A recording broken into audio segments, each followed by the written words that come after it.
Welcome to Telugu focus TV. నేను మీ శ్రీనివాస్ రెడ్డి. రామోజీరావు మరణం.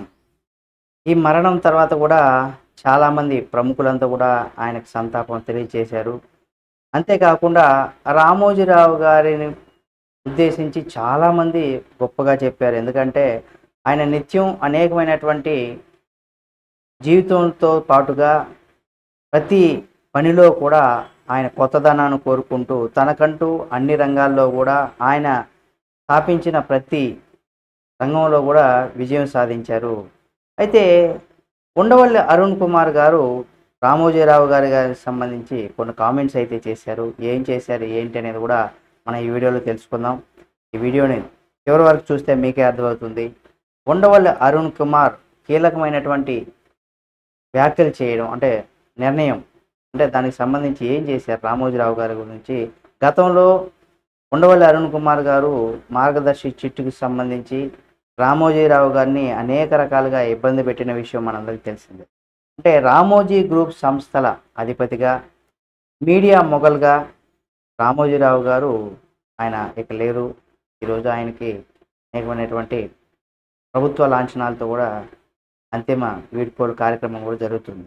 అయితే వయసుకు సంబంధిత అంటే ఆయన అనారోగ్య కారణాలతో వయసు వృద్ధాప్యం వచ్చేసింది కాబట్టి అనారోగ్యాలతో ఆయన శనివారం తెల్లవారుజామున కన్ను మూసిన విషయం మనకు తెలిసింది.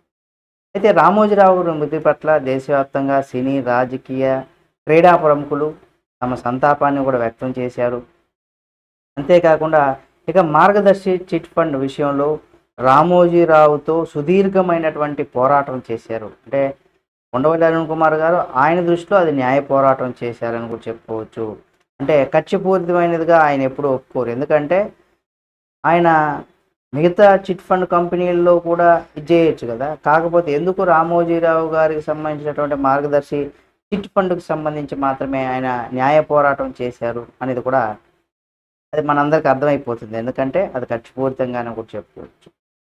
అప్పుడు అన్ని చిట్ ఫండ్ కంపెనీల మీద వాళ్ళు ఇచ్చేయచ్చు వాళ్ళ టర్మ్స్ అండ్ కండిషన్స్ సంబంధించి. కానీ అటువంటివి ఏవి జరగలేదు. ఇక్కడ రాజకీయంగా ఏంటంటే ఈనాడు పత్రిక కావచ్చు లేదా ఈటీవీ ఛానల్స్ కావచ్చు అప్పుడు రాజశేఖర రెడ్డి ముఖ్యమంత్రిగా ఉన్నప్పుడు కొంత వ్యతిరేకంగా రాజశేఖర రెడ్డి ప్రభుత్వానికి వ్యతిరేకంగా వార్తలు కథనాలు కూడా రాసేది కాబట్టి దానికి తగ్గట్టుగా వీళ్ళ కక్షపూరితంగా కూడా వ్యవహరించిన తీరు మనకు తెలిసిందే. అయితే ఆయన సుదీర్ఘంగా న్యాయ పోరాటం చేశారని చెప్పుకునేటువంటి మాజీ ఎంపీ ఉండవల్లి అరుణ్ కుమార్ కూడా రామోజీరావు గారి మరణం పైన కూడా స్పందించారు. రామోజీరావు గారి మృతికి కూడా సంతాపం తెలియజేస్తున్నట్టుగా తెలిపారు. అంతేకాకుండా రామోజీరావు దేశవ్యాప్తంగా పేరు తెచ్చుకున్న వ్యక్తి అనేసి కూడా చెప్పుకొచ్చారు. ఆయన ఏ రంగంలోకి వచ్చినా ఒక సెలబ్రిటీ స్థాయిని కూడా తెచ్చుకునే విధంగా కూడా ఎదిగారని ఆయన చాలా పాజిటివ్గా అంటే పోయిన తర్వాతే మనుషుల విలువ తెలుస్తుంది అనడానికి ఇది ఒక నిదర్శనమా ఏమో తెలియదు. కానీ ఆ రకంగా ఆయన చెప్పడం జరిగింది. అంటే ఏ రంగంలో అయినా ఆయన ఒక సెలబ్రిటీగా మారిపోయారు. ఆయన ప్రతి రంగంలో ఆయన ఏ రంగాల్లో అయితే ప్రవేశించారో అట్లా ప్రతి రంగంలో కూడా ఆయన ఒక సెలబ్రిటీగా మారిపోయారు అనేసి కూడా కొనియాడారు.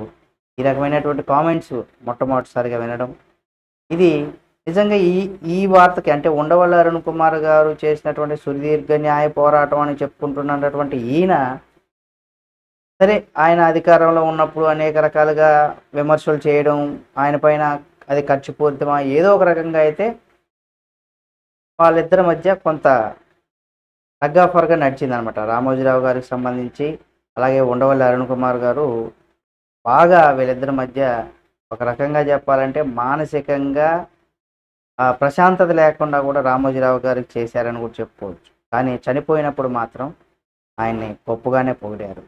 సరే ఏది ఏమైనా ఈ వీడియో నెక్స్ట్ మీకు ఒక వీడియో చెప్తాను శ్రీరెడ్డికి సంబంధించి.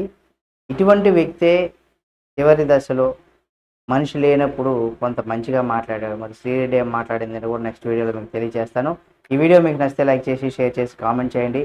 ఉండవల్లి గారు చేసినటువంటి కామెంట్స్ మీద మీ యొక్క అభిప్రాయాన్ని కూడా కామెంట్ రూపంలో తెలియజేయండి. మరిన్ని వీడియోల కోసం మన Telugu focus TV channel subscribe చేసుకొని పక్కనే ఉన్న బెల్ బటన్ నొక్కడం మాత్రం మర్చిపోకండి.